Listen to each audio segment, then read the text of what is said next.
Emma James waiting with Media Watch. Good evening to you. You've taken a look back at some of the most significant images from the ceremonies today and this day of mourning here in France for France's former president, Jacques Chirac. Yes, of course, a national day of mourning, so many, many images out there. But one photograph that particularly struck me, just because of its simplicity really, was this one from inside the church, the Saint-Sulpice church, where the funeral mass was held. And it just has simply the coffin being carried down the aisle. And it's the way that the light hits it, really highlighting it rather than the rest of the congregation. However, when you take a closer look at it, you do notice something that proves this really is a 21st century funeral. Because you will see that some of the congregation, this lady here, are actually carrying, holding aloft their mobile phones in order to take a photograph of the coffin the lady as in it beige, passes. Yes, absolutely. Now, I noticed this at the time when it was broadcast live on television. There were more than just this one person. I'm not trying to single her out. But a lot of people obviously wondering whether really this is the thing to do. It is a kind of natural reaction now whenever you see something big and important to capture it with your mobile phone. Is it really the right thing to do at a funeral? Questions perhaps may be asked on the decorum of that. If you want my opinion, no, it's not. But, well, you know, yes. There you go. There you go. Indeed, perhaps caught up in the moment a little bit. Another striking image from today came from a TV journalist by the name of Laurence Saillet. She went along to Saint-Sulpice very early this morning, before anything was underway, and captured this image of the morning light streaming through the windows. And she asks whether this could help lift our immense sadness, the immense sadness of the French people, but goes on to say nothing could, and her thoughts are with Bernadette Chirac, the widow, of course, of Jacques Chirac, who was not able to attend that service at Saint-Sulpice. She was at an earlier ceremony at Les Invalides, which was not open to the cameras, and it has raised a lot of questions about how she is, because there are many concerns. She's not been seen since Jacques Chirac died. The photograph in this article comes from 2017. This is the one, probably the most recent photograph that we have of her, really, that being used very widely. She was at the memorial service for Simone Weil on that occasion, but those close to her saying that she is very weak and that this loss of her husband of 63 years, unsurprisingly, has hit her extremely hard.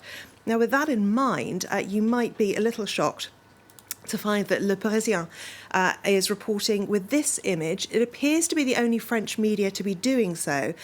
We were told that the interment, the burial of Jacques Chirac, would be done in the strictest of privacy at Montparnasse Cemetery. But here they have an image of the coffin being lowered into the ground. I don't know whether it was captured by a drone or whether this was a photographer in a building opposite, but it does seem like an immense intrusion into a moment that was supposed to be strictly private. One wonders what is the public interest defence in taking that photograph and showing that photograph, and I, as a journalist, don't think there is.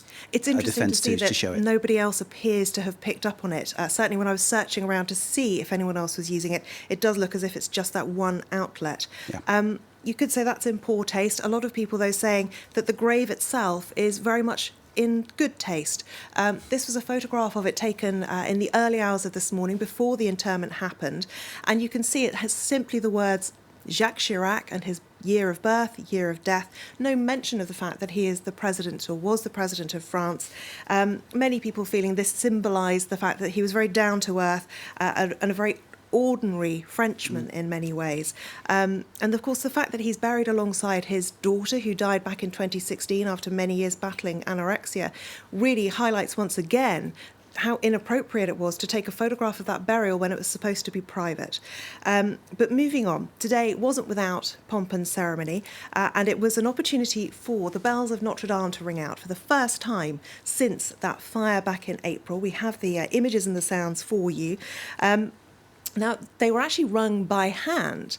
It's amazing, really, that this has only happened a few times in its history. Normally there's an electronic system, but of course at the moment, in the aftermath, of course, of that fire back in April, that can't be done. So they were rung by hand. The first time it has happened since 1944, when they rang out to mark the liberation of Paris. So Notre Dame, once again, marking an incredibly important moment in history for France. Absolutely magnificent, and a sad day, but obviously a day of much remembrance of a man who I think will go down as one of the French political greats. You're now looking at claims that Britain's Prime Minister, and this man of a totally different ilk, could face a challenge. The challenge coming from not a political rival, but Buckingham Palace. Yes, the strange stories that keep coming out, the Brexit, the gift that keeps on giving.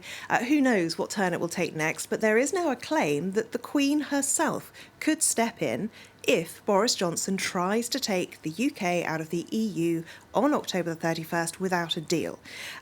He isn't supposed to be doing it. A law has been passed to stop him. But there's talk of a secret government plan. And according to Dominic Grieve, who's a former Attorney General, so knows a bit about the law, former Conservative MP as well, who only got booted out of the party because he didn't vote with the government just a matter of a few weeks ago, he says that if Mr Johnson continues to ignore the law, the civil service will refuse to work with him and he will be out in 5 minutes. He'll be dismissed. When asked if he thought that the Queen could be the one to do this, he said, perhaps. So it's not a categoric claim by Dominic Grieve, but certainly a lot of people picking up on this story because of the implications of it. It's very much uncharted territory. The Sun, which is very much backing Brexit, calls this Remainer rage and says there's a Remainer alliance plotting to ask the Queen to sack Boris Johnson as PM if he refuses to, as they put it, beg Brussels for a Brexit extension. Now, we should know what's going to happen on the 19th of October. That's when he has to say whether or not he has a deal. Lots of people taking to Twitter with the usual kind of divisions that we're used to seeing, really, when it comes to Brexit.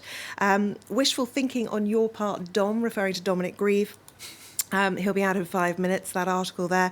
Well, this person says, hashtag leave our Queen alone. This woman saying this so needs to happen to Boris Johnson. Now, is it wishful thinking? We just don't know. It's a very tangled web. We'll have to see how it unravels. But it raises the question, what is the monarchy for? And many people in the UK are asking that question. I think it is now the time for the royal family to stand up. We will see. OK. Emma, thank you very much indeed. Emma James with Media Watch. Thank you. Kate with the business, as ever. Thank you very much indeed. And thanks to you for watching. Stay with us. More to come here live from Paris.